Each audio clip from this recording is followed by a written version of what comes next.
హైదరాబాద్లోని చాంద్రాయణగుట్ట పిఎస్ పరిధిలో 10 ఏళ్ల బాలుని దారుణంగా చంపేశారు. భర్త ఉండగానే మరో యువకుడిని ప్రేమించి రెండవ పెళ్లి చేసుకుంది యువతి. మొదటి భర్తతో కలిగిన సంతానాన్ని హత్య చేశాడు రెండో భర్త. హత్యకు గురైన బాలుడి పేరు షేక్ మహమ్మద్ అజార్గా గుర్తించారు. అజార్ ఇరుగు పొరుగు పిల్లలతో గొడవ పడుతుంటాడని, మీ పిల్లలను ఇలాగేనా పెంచేది అని చుట్టుపక్కల వారు అనడంతో సవతి తండ్రి రెచ్చిపోయి బాలుని చంపినట్టు తెలుస్తోంది. ఈ నెల 7న కుమారుడి తలను రోడ్డుకేసి కొట్టాడు సవతి తండ్రి. గాంధీ ఆసుపత్రిలో చికిత్స పొందుతూ అజార్ మృతి చెందాడు.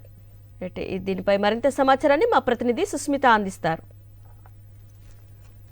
చాంద్రాయణగుట్ట పోలీస్ స్టేషన్ పరిధిలో దారుణ ఘటన చోటు చేసుకుంది. ఈ నెల 7వ తేదీన సవితి తండ్రి 10 ఏళ్ల బాలుడిని అతి కిరాతకంగా హత్య చేసి చంపారు. అయితే పూర్తిగా పక్కింటి వాళ్ళను తిట్టారనే ఆగ్రహంతో పక్కింటి వాళ్ళు ఈ విధంగా పిల్లలను పెంచుతారా అని చెప్పి అన్నందుకు కూడా ఆగ్రహంతో సవితి తండ్రి ఒక్కసారిగా రోడ్డు మీద వెళ్తున్న 10 ఏళ్ల బాలుడిని రోడ్డు మీదకేసి కొట్టడంతో తల పగిలి అక్కడికక్కడే మరణించారు. అయితే వెంటనే ఆసుపత్రికి తరలించగా ఓవైసీ హాస్పిటల్ తరలించారు. అక్కడ నుంచి గాంధీ ఆసుపత్రికి తరలించారు. గాంధీ ఆసుపత్రికి తీసుకెళ్లగానే అతను మరణించినట్టుగా కూడా నిన్న సాయంత్రం ధృవీకరించారు. చాలా ఆలస్యంగా ఈ ఘటన వెలుగులోకి వచ్చింది. అయితే ఈ నెల 7వ తేదీన ఈ సంఘటన జరిగినట్టు కూడా చెప్తున్నారు. నిన్న శుక్రవారం సాయంత్రం గాంధీ ఆసుపత్రిలో చికిత్స పొందుతూ అజ్మత్ మరణించినట్టుగా కూడా చెప్తున్నారు. అయితే షేక్ ఇమ్రాన్ ఎవరైతే సవితి తండ్రి ఉన్నారో అతను పూర్తిగా పరారీలో ఉన్నట్టుగా కూడా తెలిసింది.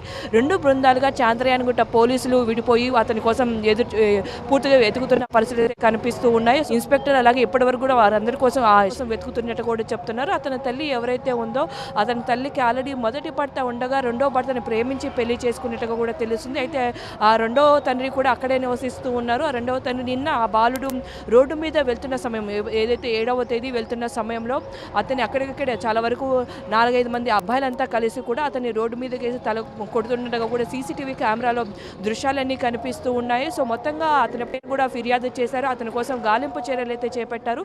అయితే నిన్న సాయంత్రం మరణించడం కూడా తల్లి కూడా వచ్చి పోలీసు స్టేషన్లో ఫిర్యాదు చేసినట్టు ఉంది. కెమెరామెన్ ముత్యంతో సుష్మిత, సాక్షి టీవీ, హైదరాబాద్.